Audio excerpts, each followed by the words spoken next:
Morning mga ka-channel! Ako po pala si Ina Barredo, ang bago ninyong kaibigan sa YouTube channel. At sa umagang ito ay itatampok po yung ating video tungkol sa homemade treatment. Kung kayo po ay nakaranas tulad ng aking naranasan na yung buhok ay naputol o nag-dry, nanigas talaga siya guys. Bali, ipapakita ko sa inyo yung putol niya. Ito guys, oh. Dahil ito po yung dahilan ng pag-reband. Hanggang dito po yan guys. Bali, sobrang haba po talaga ng buhok ko. Hanggang bewang na po yung buhok ko. So, okay na siya ngayon kasi gumagamit po ako every weekend na once a week po akong gumagamit ng homemade treatment na yung ingredients is suka, conditioner, at kape puro. Bali, ipaghahalo ko lang po ito guys at ipapakita ko sa inyo kung paano ko po ihahalo ito. Una is lalagay natin ito. Ubusin po natin yung ating suka. Pasensya na po kayo kasi yung pag-edit, wala po tayong editor. Wala gaganitin ko na lang kasi ito lang yung gamit natin. Wala po tayong ihahalong tubig. Bali, purong suka lang po yung ilalagay natin. Bali, nakita ko lang po ito sa YouTube channel nung time na parang na-down na ako guys. Kasi putol-putol na po talaga yung buhok ko. Akala ko na nasa point ako na nag-iisip ako na akala ko ay makakalbo na po ako. Pero sa mabuti naman po kasi hindi naman ako nakalbo. Marami lang po yung putol-putol ko pero ang pangit pa rin po tignan. Hindi ko na po na ipakita kasi nakalipas na po yun. Gusto ko sana yun i-share kaso lang nahiya ako that time. Wala pa akong confidence na ipakita yung sarili ko sa maramihan. Kaya ngayon na ilalagay na natin ito. Tingnan nyo. Ilalagay ko na ito. Ayan. Pasensya nyo na po, maingay po talaga kasi dikit-dikit lang po yung bahay dito sa amin. Bali, taga Iloilo po ako. Sa part po ng Iloilo is Kalinog po yung aking address. Kung sa marami na pong nakakaalam kung anong klaseng lugar ang Kalinog, ito po yung isa po sa may mga magagandang tourist spot sa Iloilo. Ngayon po, ipaghahalo na lang po natin. Ay, sorry. Sa pagbabad po nito is pwede nating ibabad ng 5 minutes to 3 hours. 3 minutes. Sala, nag 3 hours talaga. Pero sa pagbabad ko nito, gagawin ko lang 3 minutes kasi kukuha pa kami ng school supply ng anak ko. Ayan.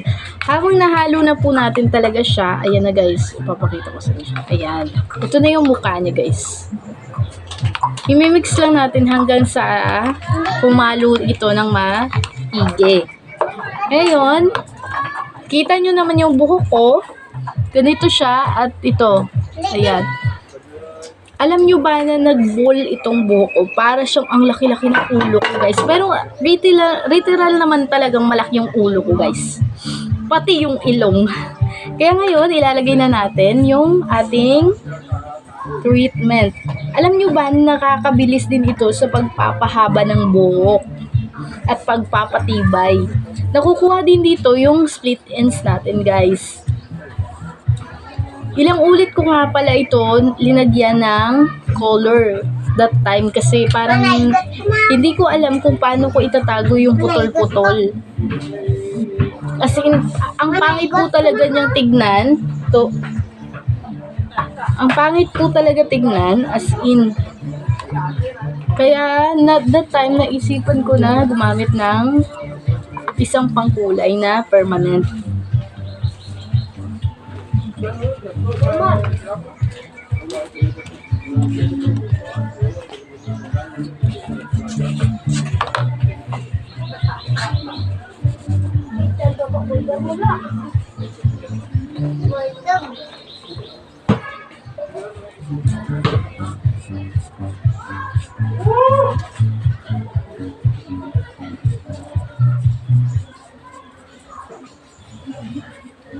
Alam mo kasi yung buhok, parang special siya sa mga babae.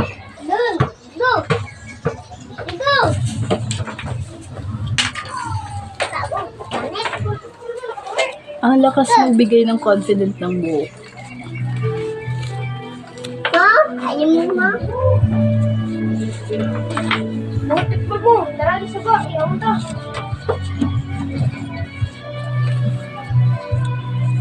Ayan guys. Lady! Mul! Uy, pin makahot.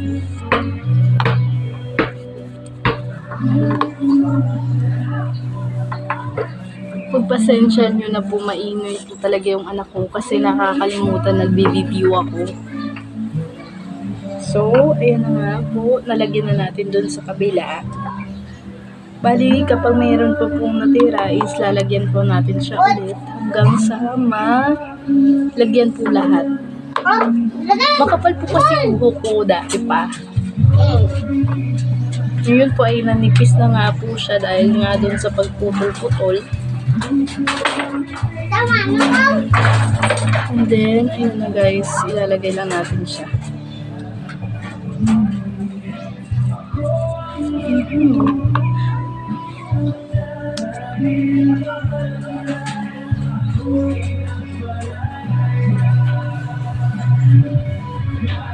Ayun nga po, ipapakita ko pati yung ilong ko na kalakihan ng drum.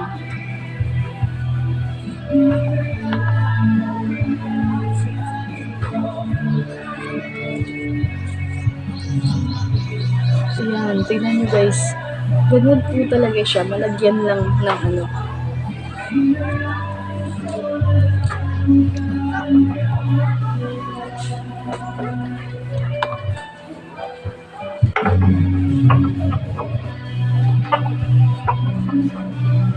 Ganda po siya ilagyan. In fairness, ito po ay nakakakuha ng dry. Huwag nyo nang tignan yung kilikili ko guys ha. Yung buhok ko lang yung ginaan ko. Yung minamodel ko. Sa susunod, titignan ko kung anong pwede kong gamitin para pumuti yung kilikili ko guys.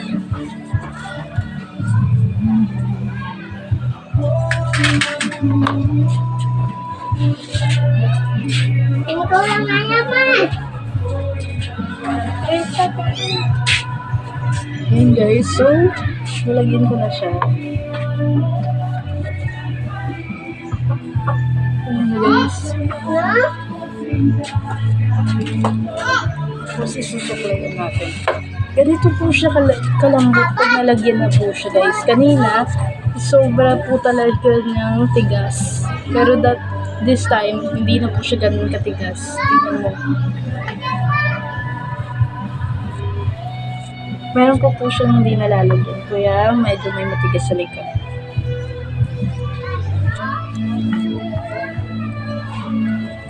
Para siyang shampoo lang naman guys. Bali, kung gusto niyo talagang gamitin siya, pwede siyang magamit ng twice a week. Kaso ako, once a week lang ako naglalagay nito guys. Nagpapabilis din po ito ng pagpahaba ng buhok. Yan, ganun na lang gawin natin guys.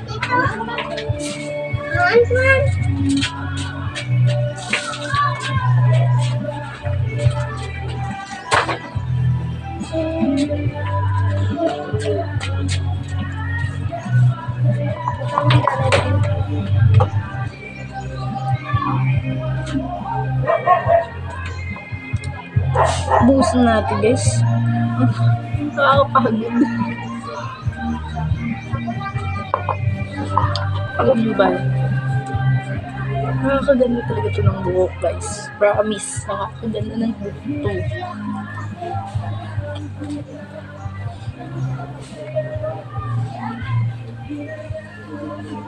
Pasensya nyo na yung mukha ko. Hindi ako kagandahan. Hindi naman ako model, guys.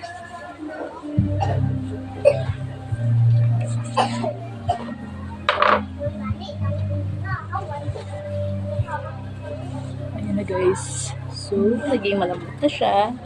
So, ilalagay lang natin siya. Ang gagawin lang natin is, ibabad po siya ng 3 minutes lang.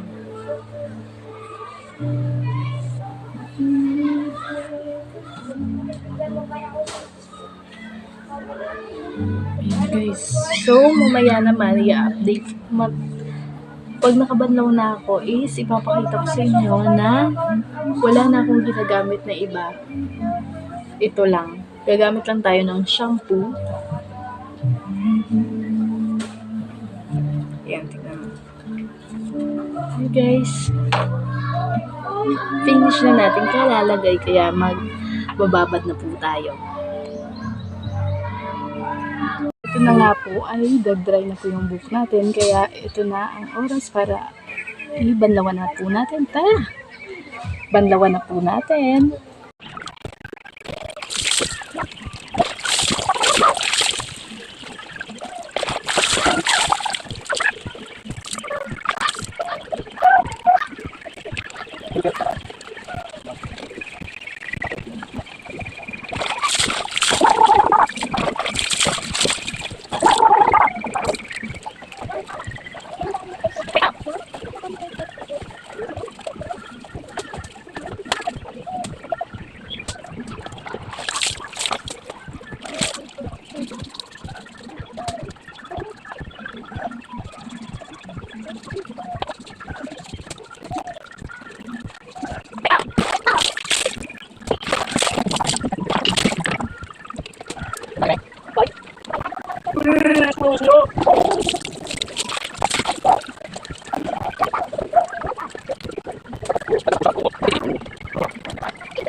Hello guys, ito na po yung ating buhok na linagyan kanina ng 3 ingredients na suka at conditioner at yung kaping puro.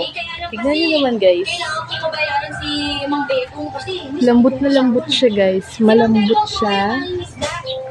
Ayan, parang buhay na buhay. At yan lang po ngayon yung aking maibibigay na idea para sa mga taong gusto lang naman ng nakakasave. Hindi na kailangan pumunta ng parlor or either na gumastos ng malaki para gumanda yung buhok. Ayan o guys, hindi ko pa yan ginamitan ng plancha o kahit ano lang. Wala po. Ginamitan ko lang siya ng conditioner. Kung nakikita nyo po nung tagban lang po ay conditioner po at shampoo.